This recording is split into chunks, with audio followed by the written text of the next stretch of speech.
Bismillahirrahmanirrahim. Assalamualaikum warahmatullahi wabarakatuh. Selamat pagi, berjumpa lagi dengan saya Asep Muhammad Dahlan pada pertemuan praktikum akuntansi perusahaan jasa dagang dan manufaktur kelas 12 akuntansi keuangan lembaga, masih dalam pokok bahasan dokumen sumber dan dokumen pendukung pada perusahaan manufaktur. Ya, kita di sini akan melanjutkan materi minggu lalu ya pada pertemuan yang kedua sekarang ini. Kompetensi dasar yang akan dibahas pada pertemuan sekarang ini 3.20 yaitu menganalisis dokumen sumber dan dokumen pendukung pada perusahaan manufaktur. 4.20 melakukan pengecekan dokumen sumber dan dokumen pendukung pada perusahaan manufaktur. Terus tujuan pembelajaran pada pertemuan sekarang ini, tujuan yang akan kita capai, yang pertama, peserta didik dapat menganalisis dokumen transaksi perusahaan manufaktur dengan cermat dan teliti. Yang kedua, peserta didik dapat menganalisis aliran biaya produksi dengan cermat dan teliti. Dan yang ketiga, peserta didik dapat menganalisis pencatatan transaksi pada perusahaan manufaktur dengan cermat dan teliti. Nah, yang pertama kita bahas mengenai dokumen transaksi. Ya, minggu lalu kita sudah bahas mengenai pengenalan dalam perusahaan manufakturnya. Ya, jadi perusahaan manufaktur itu kegiatannya mengolah bahan mentah ya menjadi bahan setengah jadi ataupun barang jadi yang siap dijual kepada konsumen. Nah, sekarang menuju ke dokumen transaksinya. Dokumen transaksi di perusahaan manufaktur ya itu hampir sama dengan perusahaan jasa dagang ya. Nah, tapi di sini ada beberapa perbedaannya ya yang kita lihat. Yang perbedaannya itu ada di persediaan barang dagang ya. Persediaan barang dagang itu ada biaya bahan baku, biaya tenaga kerja, dan biaya overhead pabrik ya. Nah, yang pertama dokumen transaksinya yaitu faktur pembelian ya. Faktur pembelian ini dari suppliernya ya. Jadi ini bentuk faktur pembelian. Terus yang kedua yaitu faktur penjualan ya. Nah, ini bentuk dari faktur penjualannya. Terus yang ketiga ada bukti penerimaan barang ya. Jadi barang yang kita terima oleh perusahaan manufaktur ada pencatatannya, yaitu nanti dicatat di dalam bukti penerimaan barang. Nah, bentuk dokumen transaksinya seperti ini. Terus yang ketiga yang keempat yaitu bukti pengeluaran barang. Ya, bentuknya seperti ini, bukti pengeluaran barang ya, jenis bukti transaksinya seperti ini. Jadi barang yang kita keluarkan harus dicatat juga di dalam bukti pengeluaran barang.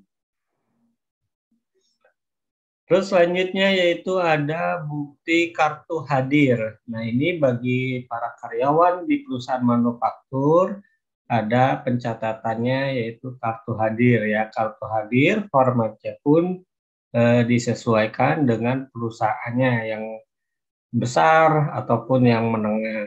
Ya, bentuk format kartu hadir bentuknya seperti ini. Terus selanjutnya yaitu dokumen pencatatan produk selesai. Ya, jadi ketika produk itu setelah selesai diproduksi ya ataupun ditransfer ke departemen yang lainnya, nah itu harus dicatat di dalam dokumen pencatatan produk selesai. Nah, ini misalnya di dalam departemen asalnya itu departemen A.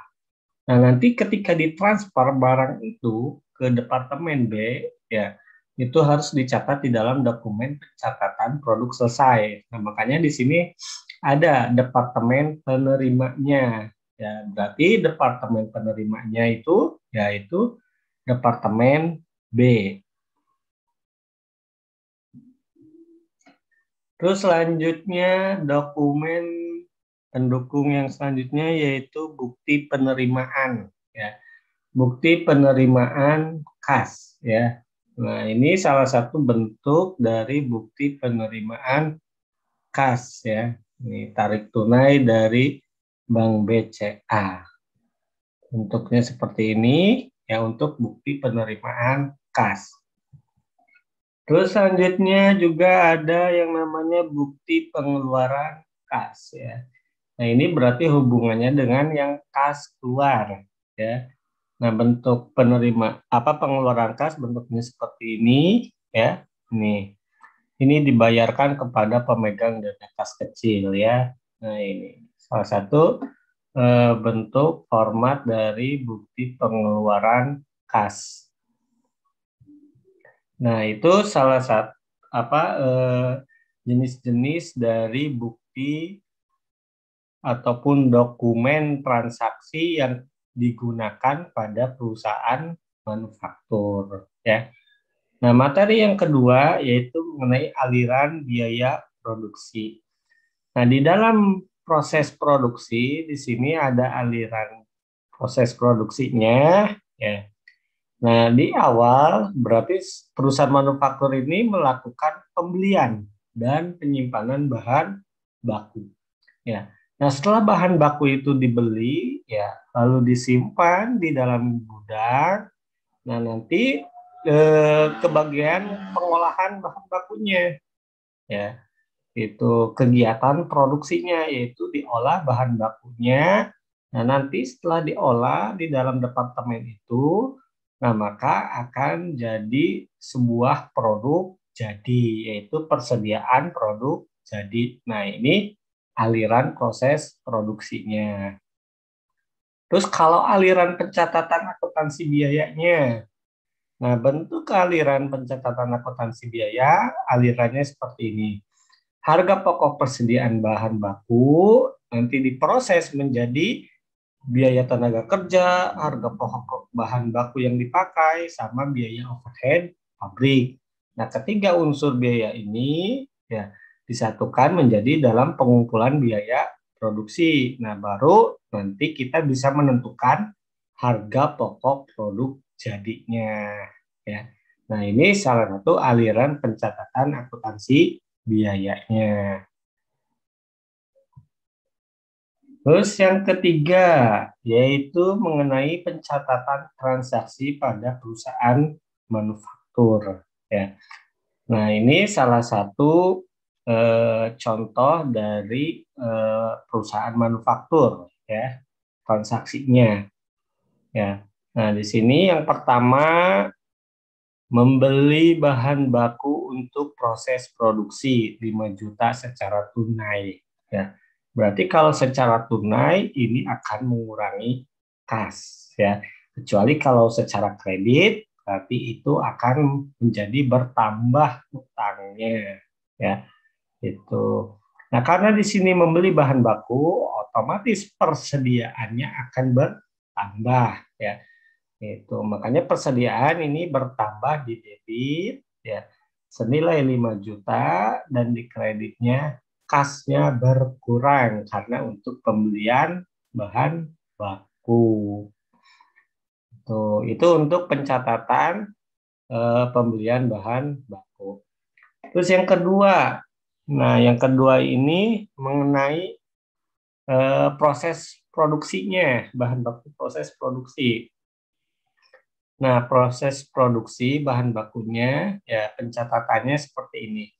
PDP, ya, produk dalam proses, biaya bahan baku di debit, dan di kreditnya persediaan bahan baku, ya. Itu. Nah, ini jurnalnya, ya, PDP biaya bahan baku, debit, dan di kreditnya persediaan bahan baku. Terus yang ketiga ini mengenai pembebanan biaya tenaga kerja langsung (PTKL), ya. Jurnalnya yaitu di debitnya PDP BTKL, produk dalam proses, ya, PDP itu produk dalam proses. Biaya tenaga kerja langsung di debit, dan di kreditnya gaji dan upah, ya. Seperti itu nominalnya sesuai yang tertera soal ini, yaitu sebesar 1 juta rupiah dan di kreditnya pun sama, yaitu 1 juta rupiah. Terus selanjutnya yang keempat, ini mengenai pemakaian bahan penolong dalam proses produksi. Nah, di debitnya yaitu BOP sesungguhnya, ya biaya overhead pabrik sesungguhnya, dan di kreditnya yaitu bahan penolong dan gaji dan upah, ya.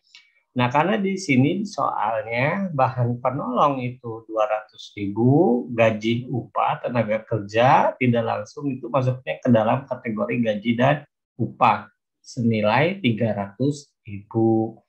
Nah, makanya di debitnya ini BOP sesungguhnya sebesar 500.000 rupiah. Terus selanjutnya yang kelima, itu BOP yang dibebankan ke produk, ya, sebesar 40% dari BTKL, yaitu 400.000. Nah, makanya jurnalnya yaitu PDP, ya. Produk dalam proses BOP, biaya overhead pabrik di debit, dan di kreditnya yaitu BOP dibebankan, ya. Itu nominalnya yaitu 400.000 di debit dan di kreditnya 400.000 juga, ya.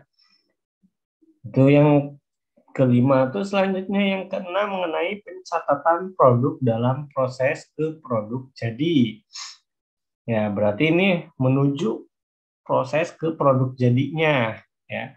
Makanya jurnalnya yaitu persediaan produk jadi di debit dan di kreditnya PDP biaya bahan baku, PDP biaya tenaga kerja langsung, PDP biaya overhead pabrik, ya. Gitu. Nah, nominalnya ini yang sesuai yang sudah ada tadi, ya, biaya bahan baku 5 juta, BTKL 1 juta, dan BOP-nya 400.000. Nah, dijumlahkan, ini persediaan produk jadinya, nominalnya yaitu tertera 6.400.000 rupiah. Terus untuk yang ketujuh, yaitu menutup akun BOP yang dibebankan ke BOP sesungguhnya, ya. Jadi ditutup akun BOP yang dibebankan itu ditutup ke yang sesungguhnya, ya. Namanya tutup itu tinggal kita balikan yang tadinya di debit ke kredit dan kredit ke debit, ya. Itu saldo normal BOP dibebankan itu di debit di kredit, ya. Makanya dibuat jurnal penutupnya yaitu ke debit BOP yang dibebankannya, dan BOP sesungguhnya itu ke kredit, ya. Itu ini jurnalnya, ya, di debitnya BOP dibebankan dan di kreditnya yaitu BOP sesungguhnya, nominalnya senilai 400.000 rupiah dan di kreditnya pun sama 400.000 rupiah. Itu untuk menutup akun BOP dibebankan ke BOP sesungguhnya. Terus selanjutnya yang kedelapan yaitu mencatat selisih BOP, ya. Dan apabila ada selisih, ya, antara BOP dibebankan dan BOP sesungguhnya, nah ini harus dicatat selisihnya, ya. Jurnalnya yaitu di debit selisih BOP dan di kreditnya BOP sesungguhnya, ya. Itu. Terus selanjutnya yang kesembilan, ini mengenai penjualan produk jadi. Ya, penjualan secara tunai ya berarti kita memperoleh kas, kasnya bertambah, ya. Kas bertambah itu di debit dan di kreditnya penjualannya bertambah, ya. Tuh jurnalnya seperti ini, ya. Di debit kas dan di kreditnya penjualan. Dan yang terakhir ini harga pokok produk yang dijual, ya. Untuk pencatatan harga pokok produk yang dijual, jurnalnya di debit harga pokok produk dan di kreditnya persediaan produk jadi, ya. Nah, itu jurnalnya, ya. Nah, ini jurnal jurnal transaksi yang terjadi di perusahaan manufaktur. Itu, ya. Mungkin mudah-mudahan bisa dipahami oleh semuanya, ya. Materi sampai sini dulu, kita berjumpa lagi minggu depan. Wassalamualaikum warahmatullahi wabarakatuh.